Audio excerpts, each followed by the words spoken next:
نماز پڑھتے ہوئے اگر کسی کا وضو ٹوٹ جائے، جماعت کے ساتھ نماز پڑھ رہے ہوں یا تنہا نماز پڑھ رہے ہوں، جیسے عورتیں یا مرد اگر تنہا نماز پڑھ رہے ہوں، اس دوران اگر وضو ٹوٹ جاتا ہے تو پھر کیا کریں؟ اگر جماعت کے ساتھ نماز پڑھ رہے ہیں اور اگلی صف میں پڑھ رہے ہوں، دوسری میں ہوں، یعنی پیچھے بہت سارے لوگ موجود ہوں، جماعت کے ساتھ نماز پڑھ رہے ہیں، تو اس دوران اگر وضو ٹوٹ جائے تو پھر کیا کریں؟ نماز جاری رکھیں، وہیں پہ ختم کر دیں، دوبارہ وضو کریں، کیسے کریں، پیچھے کیسے جائیں، مکمل تفصیل کے ساتھ بتاؤں گا، توجہ کے ساتھ سنیے گا۔ سب سے پہلے آپ یہ بات یاد رکھ لیں کہ جب وضو نماز میں ٹوٹ جاتا ہے تو اب نماز کو جاری نہیں رکھ سکتے، نماز کو جاری رکھنا جائز نہیں ہے۔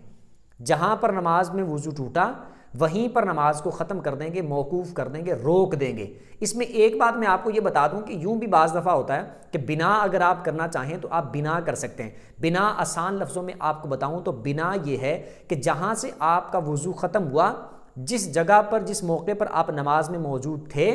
وہیں سے آپ دوبارہ آ کر وضو کرنے کے بعد وہیں سے شروع کر سکتے ہیں۔ لیکن میں آپ کو یہ کہوں گا کہ آپ دوبارہ سے نئے سرے سے شروع سے نماز پڑھیں۔ تفصیل اس کی سن لیں کہ جب وضو ٹوٹا، مثال کے طور پر آپ تنہا نماز پڑھ رہے ہیں، وضو آپ کا ٹوٹا ہے تو آپ وہیں پر جہاں پر تھے نماز کو ختم کر دیں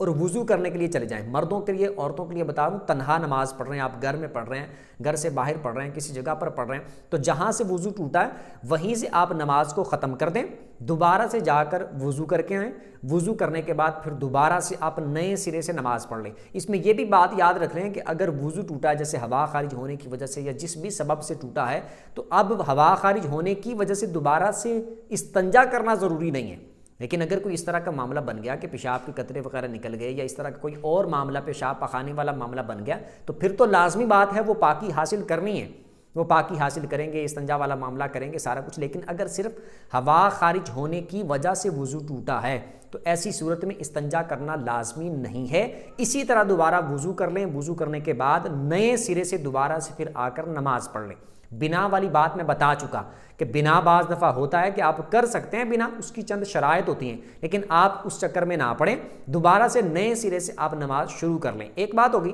دوسری بات یہ ہے کہ اگر آپ جماعت کے ساتھ نماز پڑھ رہے ہیں، اب جماعت کے ساتھ نماز پڑھ رہے ہیں، اگر تو کوئی پیچھے کھڑا ہے تو وہ تو چلو وہیں سے توڑ کے چلا جائے گا، نماز چلا گیا اور جا کے وضو کر کے آ گیا۔ لیکن اگر کوئی ایسا بندہ ہے کہ وہ آگے کھڑا ہے یا ایک صف پیچھے موجود ہے، 2 صفیں موجود ہیں، 3 صفیں موجود ہیں، 4 صفیں ہیں، 5 صفیں ہیں، یا زیادہ صفیں پیچھے موجود ہے، یا بالکل پیچھے امام کے کھڑا ہے، اگلی رکعت میں کھڑا ہے، یعنی سب سے پہلے والی جو رکعت بول رہا ہوں صف میں، سب سے پہلے والی صف میں کھڑا ہے۔ اب اگر ایسا کوئی معاملہ ہو کہ پیچھے بہت سارے نمازی موجود ہیں، اب کسی کا اگر وضو ٹوٹ جاتا ہے تو اب کیا کرے گا؟ اب اس کے لیے حکم یہ ہوگا کہ وہ بھی وہیں پر اپنی نماز کو موقوف کر دے گا، ختم کر دے گا اپنی نماز کو، ٹھیک ہے، روک دے گا وہیں پر اور وہیں سے پیچھے نکلے گا۔ اب نکلنے کے لیے کسی نمازی کے آگے سے گزرنا پڑے گا، اور نمازی کے بارے میں آپ نے سنا ہوگا اگر کوئی نماز پڑھ رہا ہے تو اس کو آگے سے گزرتے ہیں تو اس کے بارے میں تو بڑی سخت وعیدیں موجود ہیں نبی پاک علیہ السلام کی حدیثوں میں۔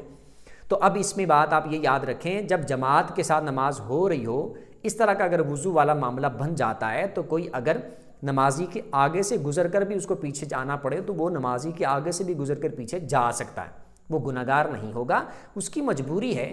اس کو مسئلہ بن گیا ہے، عذر بن گیا ہے، تو وہ اگرچہ پہلی صف میں کھڑا ہے وہیں پر نماز کو ختم کر دے، ختم کرنے کے بعد جیسے اس کو ممکن ہو وہیں سے پیچھے کو رستہ بناتا ہوا باہر نکل جائے تب بھی نکل سکتا ہے۔ وہاں پر کھڑا ہے اور جو پہلی صف والے یا جس صف میں موجود ہے اس صف کے نمازیوں کے آگے سے گزرتے ہوئے اگر کونے میں چلا جاتا ہے اور وہاں سے اس کو رستہ مل جاتا ہے باہر نکلنے کے لیے تو وہاں سے چلا جائے، یا پھر سیدھا جہاں کھڑا ہے وہیں سے پیچھے جانے کا رستہ موجود ہے تو وہیں سے نکل سکتا ہے۔ نمازیوں کے آگے سے گزرنا پڑے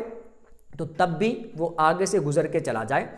اس کو وہ والی وعید کے تحت یہ بندہ نہیں آئے گا، یعنی گناہگار نہیں ہوگا، مجرم قرار نہیں پائے گا، اس کی مجبوری ہے اور اس کا مسئلہ ہے۔ اور اس میں ویسے بھی ایک بات یہ ہوتی ہے کہ جب جماعت کے ساتھ نماز پڑھ رہے ہوں اور امام نماز پڑھا رہا ہو تو امام کو جو سترا ہوتا ہے، کیونکہ وہ محراب میں کھڑا ہوگا تو وہ مقتدیوں کے لیے بھی سترا ہوتا ہے، لیکن یہاں پر اس کی ایک مجبوری بھی ہے، تو اس کے تحت اگر یہ نمازیوں کے آگے سے بھی گزر جاتا ہے یا رستہ بنا کے پیچھے نکل جاتا ہے تو یہ گناہگار نہیں ہوگا۔ اور اس میں ایک احتیاط یہ کر لیں کہ وہ اپنے ناک کو یوں کر کے پکڑ لے، ناک پہ یوں کر کے ہاتھ رکھ لے کہ اس سے جب گزرے گا تو مقتدیوں کو اندازہ ہو جائے گا،